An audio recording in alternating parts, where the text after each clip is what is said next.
Allô guys, j'espère que vous allez bien. Comment on peut dire, ce n'est pas parce que tu donnes naissance que tu es nécessairement mère. Et c'est réellement le cas de Christelle Calendrio. Calendrio, elle vient de Ohio, dans l'Ohio aux États-Unis. Et elle, sa priorité était à la mauvaise place. Comment on dit priorité à la mauvaise place? C'est exactement ça. Elle était plus concentrée pour faire ses petites vacances qu'elle a décidé qu'elle méritait. Au-delà de ça, c'est pas un problème. On a tous besoin de vacances, de changer les idées, de relaxer, profiter de la plage, faire la fête et tout. Mais le truc qui arrive dans tout ça, elle avait un petit bébé. Et elle s'est dit, ah ben tu sais quoi, moi je vais faire mes vacances, je peux pas annuler mes vacances, j'en ai besoin. Bébé, reste à la maison, occupe-toi. T'as ton toutou, t'as deux, trois petites collations, occupe-toi. Et elle est partie sans se gêner à aller faire ses vacances, poster en plus, elle postait en ligne, montrer la belle vie. C'est triste. On est chez la Doha, it's about everything, on y va dans ce cas-ci.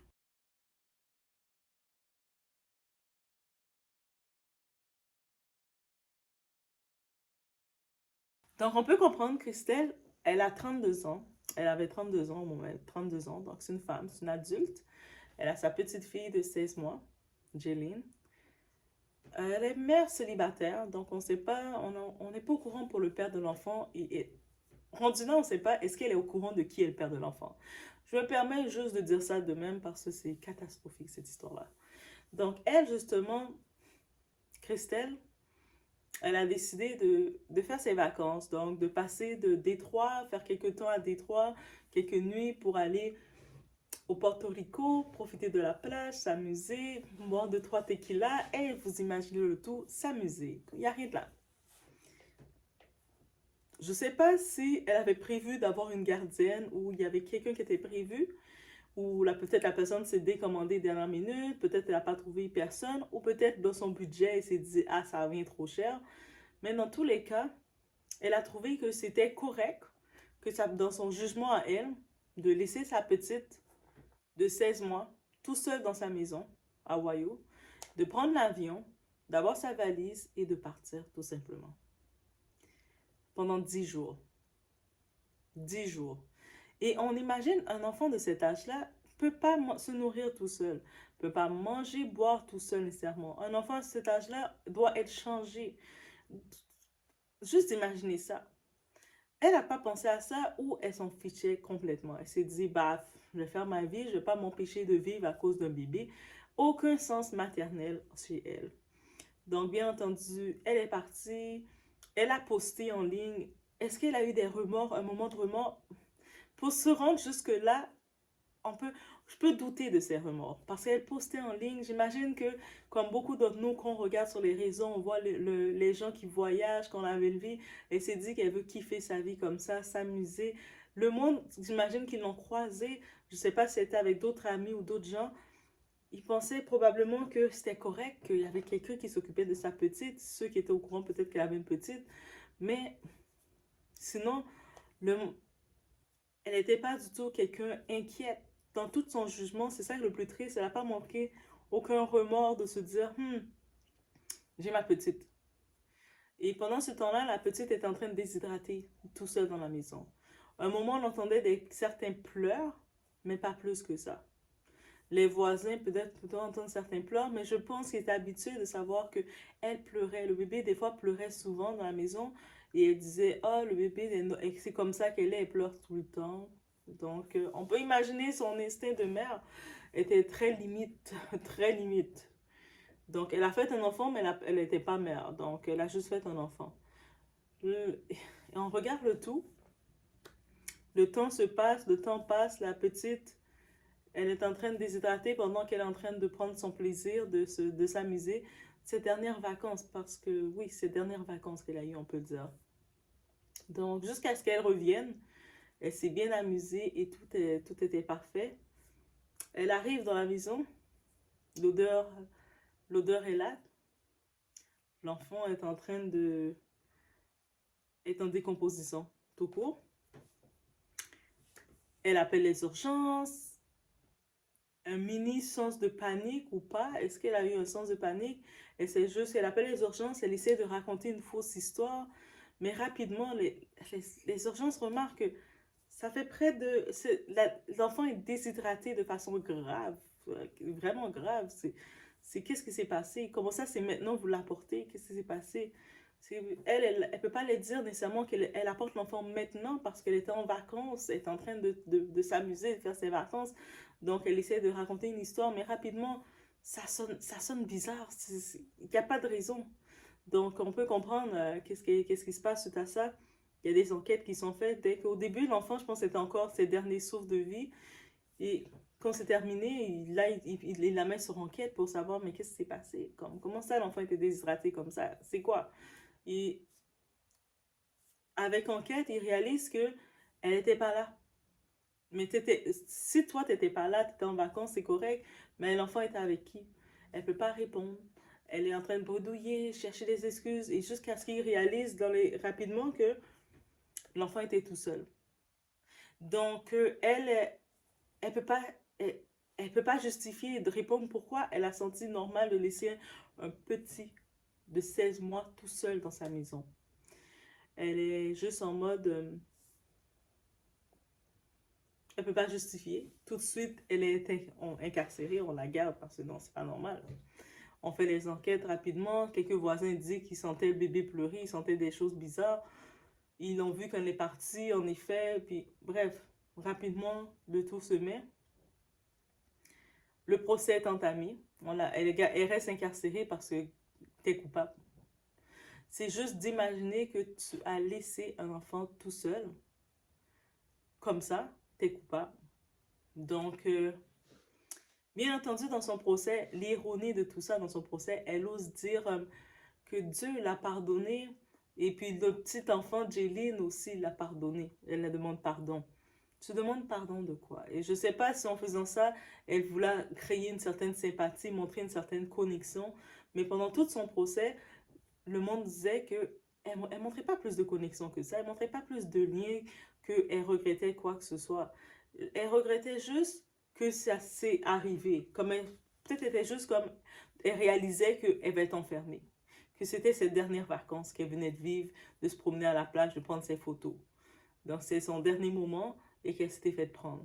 Donc j'imagine qu'elle avait l'habitude peut-être d'aller des fois dans les soirées et de laisser bébé et de partir faire ses trucs. Mais là, elle a pensé dans son jugement que partir en vacances et laisser bébé derrière, c'était correct. Donc, des fois, il ne faut pas trop penser. Et c'est tellement triste et déplorable cette situation-là.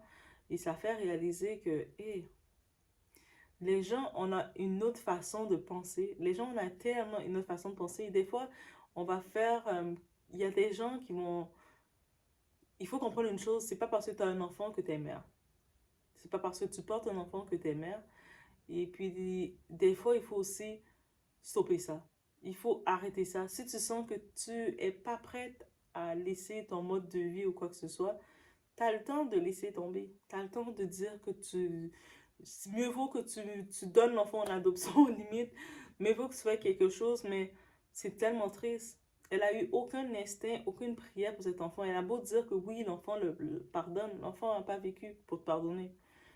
C'est tellement triste ce cas-là. Somos tentados por el enemigo. And I recognize today that all of us are sometimes subject to the enemy. Dios y mi hija me han perdonado. God and my daughter have forgiven me. I'm going to sentence you to life in prison without the possibility of parole.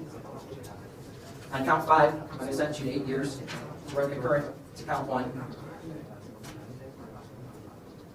I'm going to tell you, Crystal, this is probably one of the most difficult, horrific cases to listen to hear, and to see. And I can tell you that I appreciate the fact that the state of Ohio presented this matter in a professional way, and the defense has acted in a professional way. You have a right to appeal my sentence. Do you have the money or means to hire a lawyer at this time?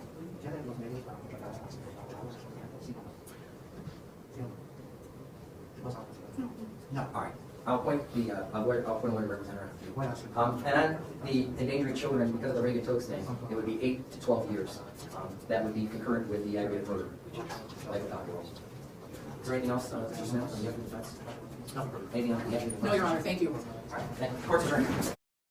Vous savez, le plus aberrant dans tout ça, c'est de voir que pendant tout le séjour elle était partie faire ses vacances, elle prenait des photos, elle postait sur ses réseaux, elle faisait des snaps, elle s'amusait comme si de rien n'était, là. Elle n'a pas eu un moment pour se dire, elle n'a pas eu une connexion humaine d'un lien avec cet enfant-là. Et là, dans le procès, elle commence à essayer de parler de certains, l'enfant l'a pardonné, l'enfant l'a assez. C'était juste aberrant. Il n'y a aucune connexion avec cette femme-là que tu peux faire, juste d'imaginer. Et puis je sais, des fois, la pression de beaucoup de personnes, quand ils regardent la réalité sur les réseaux, ils regardent leur réalité et puis se disent, eux aussi, ils veulent faire des vacances, eux aussi, ils veulent faire ci. Mais à quel moment tu te déconnectes comme ça jusqu'à abandonner, à laisser comme ça ton enfant, puis partir faire la fête. Et si ton enfant, c'est un bébé, là, comme l'enfant ne peut pas clairement vivre tout seul. Même un enfant de 7 ans, 8 ans, ne peut pas rester tout seul comme ça, tout ce temps dans une maison. Imagine un bébé. Qui va changer? Quoi qui va arriver? Donc, elle était juste en mode, je sors et puis je fais faire la fête. Elle prenait des photos, elle vivait sa best life. Et puis, elle pensait, je ne sais pas si elle pensait ne pas avoir rien, aucune conséquence. C'est sûr qu'elle a eu en effet une peine à la limite de ce qu'elle méritait, donc une peine à vie. Le temps qu'elle va rester à l'intérieur de réfléchir et peut-être elle va ces derniers moments de penser à ces belles vacances qu'elle a passées. Est-ce qu'il y a un moment qu'elle va réellement réaliser qu'est-ce qu'elle a fait? Et puis, ça fait réfléchir aux gens, là. Je sais, le monde, des fois, ils font des enfants juste pour faire des enfants, mais ils n'ont aucune conscience, là. Ils font juste des enfants pour faire des enfants et puis ils laissent l'enfant n'importe comment. Arrêtez. Arrêtez. Moi, je vous dis, la seule chose que je peux vous dire, arrêtez. Arrêtez le plan. Le plan de faire, de se vanter, ah, mes enfants, c'est ma bénédiction, et puis vous, vous êtes la malédiction de l'enfant. Arrêtez ça. C'est bien beau de dire, je vais faire un enfant, mon enfant va être ma bénédiction, mais vous, si vous êtes sa malédiction, est-ce que ça vaut la peine? Non. Donc, laissez tomber ça. Faites pas des enfants pour que ce soit que vous le traitez l'enfant comme ça, là. Vous avez la possibilité de laisser tomber ça, de dire, ah, tu sais quoi? J'aurais voulu faire un enfant, mais je pense que je ne suis pas prête. Je pense que j'aime bien ma liberté. Mieux vaut que prendre le choix de dire je ne veux pas d'enfant et je ne fais pas d'enfant que de faire un enfant et puis de le maltraiter. C'est catastrophe tout ça. Donc, c'était vraiment quand j'ai vu ça, j'étais tellement choquée. Et puis j'ai dit oui, il faut dénoncer ça. Je vois tellement de 3 or 4, des personnes qui sont des femmes qui sont dans un autre niveau. Peut-être, je sais pas, il y a des femmes qui vont faire un enfant pour les mauvaises raisons, pour peut-être être en couple, faire un enfant pour faire comme tout le monde, ça a l'air tendance, ou n'importe quelle raison banale, ou des fois peut-être pour l'argent d'allocation, ou pour n'importe quoi, qui vont faire des enfants. Don't do it. Arrêtez-moi ça. C'est un engagement. C'est-à-dire que même si tu veux prévoir faire tes vacances, mais tu n'as pas le choix d'amener. Si tu n'as pas quelqu'un pour rester avec ton enfant de fiable, tu n'as pas le choix de l'amener avec toi. Ça devient vos vacances. C'est plus tes vacances, c'est vos vacances. Si tu n'es pas prêt à faire ce genre de sacrifice, tu as des possibilités d'arrêter ça. Et en plus, pour des raisons aussi futiles, on la voit des photos en train de poster au bord de la plage. Le monde, j'imagine qu'ils ont croisé cette femme-là, ils pensaient que c'était quelqu'un de normal, en train de poser, montrer la vie est belle, alors que qu'est-ce qu'elle vient de faire? C'est abominable, là. En train de se la raconter, oh la vie est belle, je m'amuse, tout ça. Et puis, c'est affreux. Des fois, on ne sait pas qui qu'on rencontre, qu'est-ce que le monde a derrière eux. La valise de roches que le monde a derrière eux, c'est lourd. Guys, je vous laisse sur ce fait que j'ai vu. Je me suis dit, il faut le partager avec vous par ici aussi. Je la dois. It's about everything, as you know. So, je vous laisse sur ce. Faites attention à vous. Et puis, encore une fois, si vous savez que vous n'avez pas les gènes pour être maman ou être papa, vous avez les mesures de faire attention, de prévenir ça. Parce que quand l'enfant est là, il y a peu de raison de commencer à dire « Ah, ben non, mais non. » You know better. Vous savez, vous pouvez faire mieux. Vous devez faire mieux. Et je vous laisse sur ce.